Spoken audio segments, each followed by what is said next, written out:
That's how you're looking at it. Exactly. Not to be a devil's advocate, but you were kind of standing sideways, and you were looking down, and Jay was to your left, and you didn't seem that confident when they announced it. Yeah, because I already knew I was going to be second far away. Because when I saw you on stage, I'm like, he doesn't look like the Ronnie that's, right before the announcement is made. He's standing like he either knows something or he doesn't believe, he can win it. The difference between you two is you never thought you were going to be Mr. Olympia. That wasn't like your dream. I want to one day be Mr. Olympia. Everybody told you, Ronnie, you can be Mr. Olympia. You can be world champ. You can be this. Like, I don't know.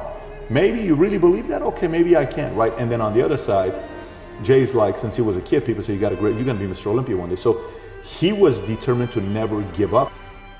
दोस्तों आज हम बात करेंगे 2006 mister Olympia पर। इस साल हमें body building का ग्रेटेस्ट अपसेट देखने को मिला। 4 साल लगातार रॉनी कोलमैन के रनर अप रहने के बाद जे कटलर फाइनली अपना पहला मिस्टर ओलंपिया का टाइटल अपने नाम किए। जे ने 5 साल रॉनी कोलमैन को चेस किया। जे 4 साल रॉनी कोलमैन से हारे। इतनी बार हारने के बाद सब ने यही बोला जैसे कि that you will never win a title. क्या वो सारे लोग सही थे? क्या सच में जे 2006 मिस्टर ओलंपिया की विक्ट्री डिजर्व करते थे? क्या सच में जे रॉनी को हराने का दम रखते थे? जानेंगे आज की वीडियो में।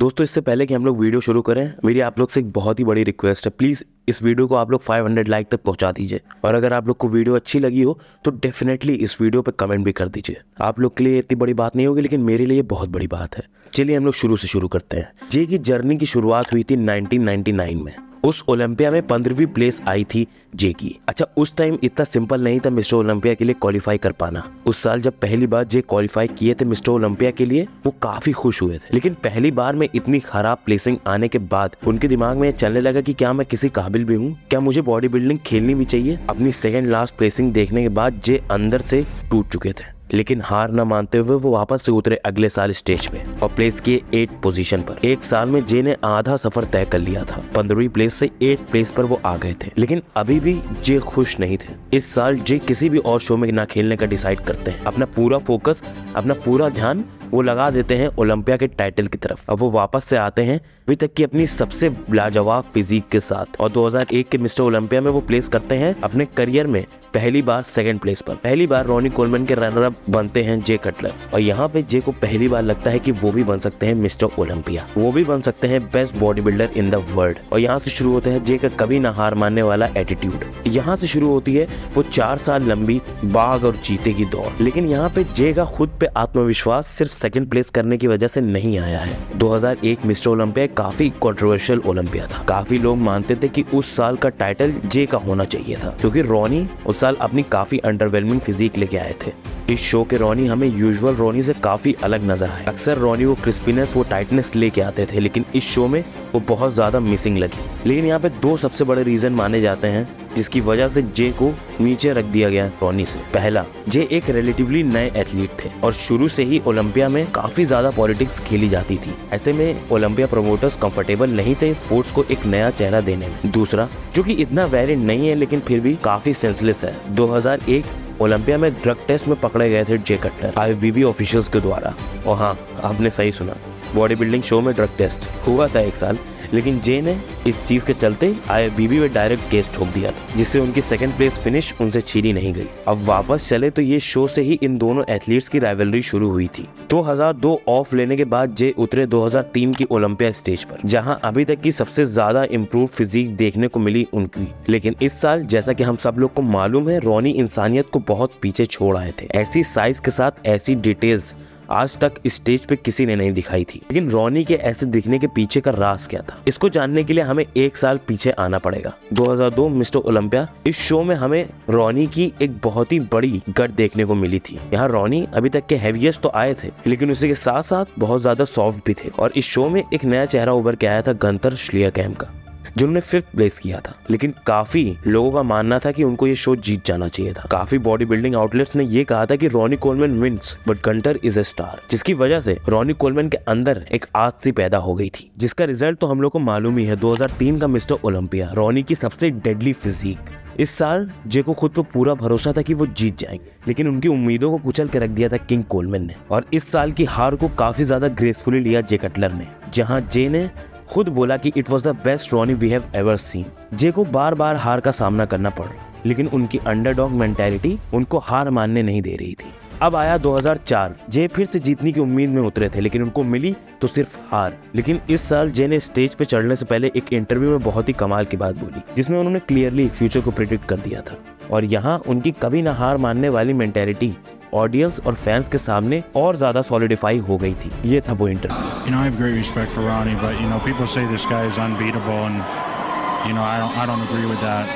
Everyone's beatable on a certain day, and I'm gonna win this Olympia eventually. If I don't win today. इतने सालों में थोड़े थोड़ा अपने फिजिक को इम्प्रूव करते करते जे बहुत करीब पहुंच चुके थे रॉनी के, और 2005 की स्टेज पे जे हमें बहुत करीब नजर आए रॉनी के। इस साल जे कम्प्लीटली शेरेडेड होके आए थे, लेकिन अभी भी रॉनी उनके सामने मास में सुपीरियर थे। और जे को मालूम था कि वो कंडीशनिंग तो मैच कर रहे हैं रॉनी की, लेकिन साइज पे अभी भी उनको काम करना होगा। हर साल की तरह इस साल भी हमारी कहानी अंत में इन्हीं दोनों के ऊपर आके खड़ी हो गई, जहां एक बार फिर बाजी मारी किंग कोलमैन और Ronnie Coleman the great Arnold का 7 टाइम विन का रिकॉर्ड तोड़ के टाई कर दिए लेजेंड ली हेनी के 8 टाइम विन के रिकॉर्ड से। अब हमारी कहानी आ जाती है हमारे मेन इवेंट पर, 2006 मिस्टर ओलंपिया, जहां जे की स्ट्रेटजी थी कि वो सेम कंडीशनिंग के साथ थोड़ी बिगर और फुलर फिजिक लेके आए। वही रॉनी को लास्ट ईयर वाला ही पैकेज लाके इस शो को अपने नाम करना था, लेकिन क्या वो बैटल ग्राउंड पे? आइए देखते हैं पोज बाय पोज। सो हम पोज बाय पोज एनालिसिस करें उससे पहले मैं आप लोग को बता दूं कि हर एक बॉडी बिल्डिंग शो में हमारा एक इंडिविजुअल रूटीन होता है, जिसमें बॉडी बिल्डर अकेले स्टेज पे आते हैं और एक कोरियोग्राफ पोजिंग परफॉर्मेंस प्रेजेंट करते हैं, जहाँ पे मेनली उनको जज नहीं किया जाता है। और दूसरा होता है कॉल आउट्स, जहाँ बॉडी बिल्डर्स को कंपेयर किया जाता है एक दूसरे से, ये देखने के लिए कि कौन बेहतर है, जहाँ पे मेनली बॉडी बिल्डर्स को जज किया जाता है। यहाँ हमें टोटल 8 पोजेस देखने को मिलती है मेनली, जिस पे जज करते हैं जजेस। तो चलिए हम लोग भी शुरू करते हैं अपना। अब इस साल की पिक्चर्स को हम लोग ऊपर से देखें तो शायद हम लोग को यहाँ पे अभी भी रॉनी कोलमैन बेहतर नजर आए, लेकिन अगर हम लोग क्लोजली नोटिस करें तो यहाँ पे बहुत ज्यादा कमियां थी रॉनी कोलमैन की फिजिक। रॉनी के पास साइज थी, रॉनी के पास कंडीशनिंग थी, लेकिन रॉनी की सिमेट्री बिल्कुल ऑफ थी, रॉनी के प्रोपोर्शंस बिल्कुल ऑफ थे, जो चीज रॉनी ने खुद एक्सेप्ट की फ्यूचर में। यहाँ पे सबसे पहली पोज है फ्रंट डबल बाइसेप। यहाँ पे रॉनी का छोटा टॉर्सो उनको काफी ज्यादा दिक्कत पहुंचा रहा है। वहीं आर्म्स में जे कटलर को कम्प्लीटली खा जा रहे हैं रॉनी। लैट्स में अगर हम लोग देखें तो यहाँ पे जे सुपीरियर नजर आ रहे हैं। ऊपर से रॉनी की लैट्स में एक साइड हम लोग को एट्रोफी होते हुए दिख रही है, जहाँ पे रॉनी की एक साइड की लैट्स थोड़ी छोटी है और उनके एक साइड का आर्म भी थोड़ा सा छोटा है। रॉनी के करियर के एंड में ये बहुत बड़ी प्रॉब्लम राइज हुई थी रॉनी के लिए। लेग्स में अभी भी रॉनी काफी ज्यादा सुपीरियर नजर आ रहे हैं, लेकिन उनकी लेग्स बिल्कुल भी प्रोपोर्शनल नहीं है। उनका क्वाड्स बहुत ही ज्यादा एक्स्ट्रा ऑर्डिनरी बिग और राउंड नजर आ रहा है, लेकिन उनके काफ्स एकदम ना के बराबर। लेकिन फिर भी यहाँ पे रॉनी काफी ज्यादा ओवरवेल्म कर रहे हैं अपनी बाइसेप से, जिसकी वजह से आई थिंक ये पोज डेफिनेटली रॉनी को जाना चाहिए। हमारा अगला पोज है front lat spread pose. I think यहाँ पे क्लियर विनर हम लोग को आउट ऑफ द गेट नजर आ रहा है, लेकिन उससे पहले हम लोग देख ले कि वो क्यों विनर बन रहा है। यहाँ पे सबसे पहले जे कटलर के लेग्स काफी ज्यादा प्रोपोर्शनल लग रहे हैं, मतलब उनके काफ्स और क्वाड्स में डिस्पैरिटी इतनी ज्यादा नहीं है जितनी रॉनी कोलमैन के यहाँ पे है। जे कटलर के लैट्स सिमेट्रिकल लग रहे हैं, वहीं रॉनी के एक साइड के छोटे हैं। वो अलग बात है कि हम लोग शैडो में उतना नोटिस नहीं कर पा रहे हैं। इस पोज में आर्म्स ज्यादा खेल नहीं खेलते, तो इसलिए आर्म्स की वजह से यहाँ पे रॉनी बिल्कुल भी नहीं जीत पा रहे हैं। रॉनी की चेस्ट थोड़ी ज्यादा हार्ड नजर आ रही है, लेकिन रॉनी के पोज हिट करने का तरीका थोड़ा गड़बड़ है। काफी लोगों ने उनको इस तरीके से ये पोज हिट करने के लिए बहुत ज्यादा क्रिटिसाइज किया है। और जे काफी ज्यादा मस्कुलर होने के साथ साथ थोड़े बहुत एस्थेटिक भी नजर आ रहे हैं रॉनी कोलमैन के सामने। तो जैसे कि पिछली पोज में जे कटलर कंप्लीटली डिस्ट्रॉय हो रहे थे, लेकिन इस पोज में जे कटलर कंप्लीटली डिस्ट्रॉय कर रहे हैं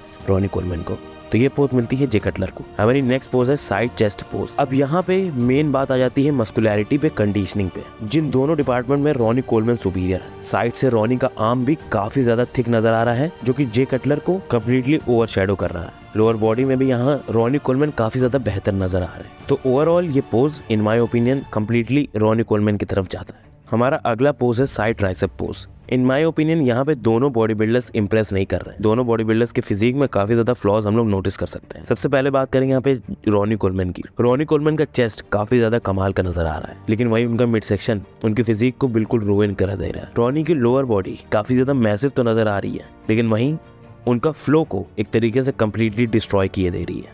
लेकिन यहाँ पे जो सबसे बड़ी कमी रॉनी कोलमैन की फिजिक में है वो उनकी ट्राइसेप की है। यहाँ पे कंप्लीटली फ्लैट ट्राइसेप नजर आ रही है। उनकी ट्राइसेप भी इस टाइम तक एट्रोफी कर गई थी। वैसे शुरू से रॉनी कोलमैन की ट्राइसेप अमेजिंग नहीं मानी जाती थी, लेकिन शुरू में कम से कम उनके पास मास था, लेकिन इस टाइम तक उनका मास ट्राइसेप से बिल्कुल खत्म सा हो चुका था। वहीं अगर हम लोग नजर आ रहे हैं जे की तरफ, जे का chest in comparison of Ronnie weak नजर आ रहा है। जे के लेग्स भी उतने कमाल के नहीं लग रहे हैं, लेकिन जे का मिड सेक्शन उनकी फिजिक को काफी अच्छे से जोड़ रहा है। और अगर हम लोग सिर्फ ट्राइसेप की यहाँ बात करें तो जे कटलर 1000 किलोमीटर आगे हैं रॉनी कोलमैन से। जब ये पोज साइड ट्राइसेप है और जे ट्राइसेप में सुपीरियर है, तो इन माय ओपिनियन यहाँ पे ये पोज भी जे कटलर को जाना चाहिए। चलो हम चलते हैं अपनी अगली पोज पे, जो कि है रियल लैट स्प्रेड। अगर रॉनी की प्राइम फिजिक होती तो यहाँ पे रॉनी को कोई छू भी नहीं पाता। रॉनी के ग्लूट्स हमेशा डाइल्ड इन क्रिस्प हार्ड नजर आए हैं, वही उनकी बैक एकदम कम्प्लीटली प्रोपोर्शनल लगती थी। वैसे भी आप लोग को मालूम है रॉनी की back is one of the best, लेकिन यहाँ पे अगर हम लोग कंपेयर करें रॉनी को जे से, यहाँ पे जे ज्यादा ऊपर नजर आ रहे हैं। जे की बैक सिमेट्रिकल है, रॉनी की एक साइड से छोटी लग रही है। जे के ग्लूट्स रॉनी के कंपैरिजन में कुछ नहीं है, लेकिन जे की हैमस्ट्रिंग बेहतर नजर आ रही है। जे के ट्रैप्स फिनोमिनल लग रहे हैं। And I think just by looking at it, just by looking the pleasing values of जेस फिजिक, तो अनफॉर्चुनेटली ये शॉट रॉनी से कोई भी नहीं छीन सकता था, लेकिन यहाँ पे जे कटलर सुपीरियर नजर आ रहे हैं इस शॉट में। चलिए चलते हैं हम लोग नेक्स्ट पोज की तरफ, जो कि है बैक डबल बाइसेप। यहाँ पे अगर हम लोग देखें तो रॉनी कोलमैन के लेग्स अभी भी काफी ज्यादा ओवर पावरिंग लग रहे हैं, लेकिन जे की बैक की बात करें तो काफी ज्यादा शार्प नजर आ रही है। ट्रैप्स में, शोल्डर्स में काफी कमाल के स्ट्राइक्शंस हम लोग को देखने को मिल रहे हैं। वही रॉनी की क्लियरली एक साइड छोटी नजर आ रही है दूसरे साइड से, ट्राइसेप भी और बैक भी। तो सिमेट्री की बात करें तो यहाँ पे 0 मिल रहा है रॉनी कोलमैन को, और मस्कुलैरिटी कंडीशनिंग में भी जे को इतना ज्यादा एज आउट नहीं कर रहे हैं रॉनी। यहाँ पे जे की हैमस्ट्रिंग काफी ज्यादा हार्ड और स्ट्राइटेड नजर आ रही है, लेकिन वही रॉनी के ग्लूट्स डेफिनेटली बहुत ऊपर है। ऐसे ग्लूट्स आज तक किसी के भी नहीं देखे गए हैं जैसे रॉनी लाते थे। क्या कभी किसी ने सोचा होगा कि बैक शॉट्स में रॉनी कोलमैन तक को मैच कर पाएंगे जे कटलर? जे कटलर जिनके करियर की शुरुआत से ही उनको बोला गया था उनकी बैक बहुत ज्यादा इंफीरियर है, लेकिन वो the greatest back of all time को इतना ज्यादा मैच कर रहे हैं, बल्कि उनको डिफीट भी कर रहे हैं।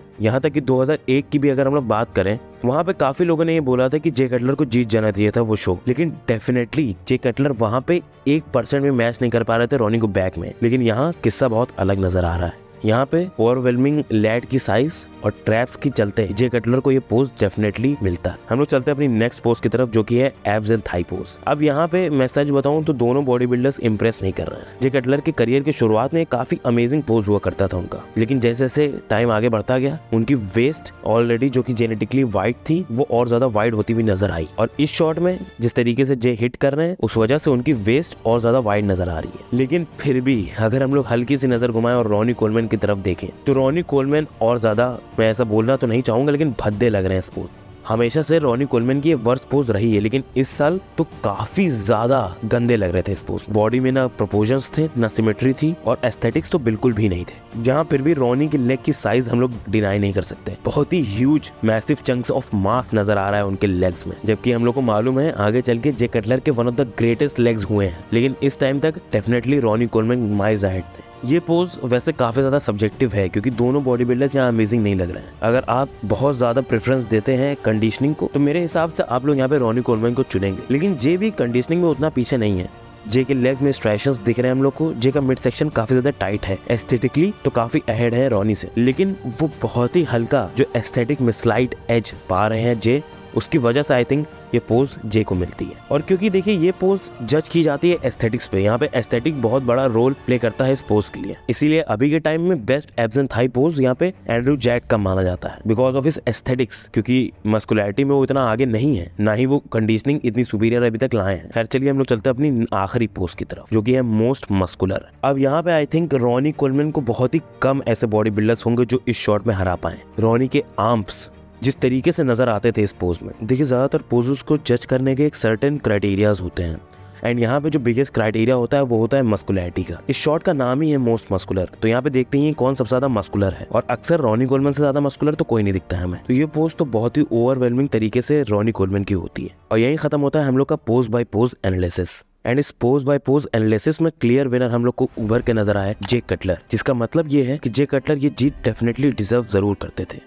लेकिन हम लोग ये चीज डिनाई नहीं कर सकते कि अगर रॉनी अपने प्राइम फिजिक लेके आते तो शायद वो रॉनी को कभी ना हरा पाते। देखिए रॉनी जैसा बॉडी बिल्डर वापस से स्पोर्ट में आना बहुत ही मुश्किल चीज है, बिकॉज रॉनी ने जिस लेवल की कंडीशनिंग के साथ जिस लेवल की मस्कुलैरिटी लाई वो ज्यादातर बॉडी बिल्डर सपने में भी नहीं सोच सकते। रॉनी के पास बहुत ज्यादा वीकनेसेस थी, उनका मिड सेक्शन, उनकी काफ्स और उनकी पोजिंग बहुत ही वर्स्ट मानी जाती है, लेकिन फिर भी उनकी फिजिक इतनी महान थी, इतनी ग्रेटेस्ट थी कि उनको ऑटोमेटिकली आते ही लेजेंड का दर्जा दे दिया गया था। उनके जेनेटिक्स अभी तक के सबसे खतरनाक जेनेटिक्स हैं जो देखे गए हैं बॉडी बिल्डिंग में। काफी लोग बोलते हैं कि जब उन्होंने स्टेरॉइड्स पहली बार यूज किए थे अपने 3 सालों के अंदर 100 पाउंड्स ऑफ मास उन्होंने ऐड की थी अपनी फिजिक में। मतलब इससे खतरनाक चीज और क्या ही हो सकती है। और ऐसे बॉडी बिल्डर को आप अगर थोड़ा सा भी बीट कर पा रहे हैं तो ये आपके लिए बहुत बड़ी बात हो। यहाँ पे जे कटलर ने इतनी बार हारने के बावजूद भी कभी हार नहीं मानी, वो टिके रहे, वो अड़े रहे। और देखिए यहाँ पे हमेशा यही होता है कि अपने अपोनेंट की वीकनेस पे आपको अटैक करना है, और यहाँ पे एक बहुत बड़ी वीकनेस नजर आई रॉनी की फिजिक में, जो कि हम लोग कह सकते हैं उनकी उम्र थी।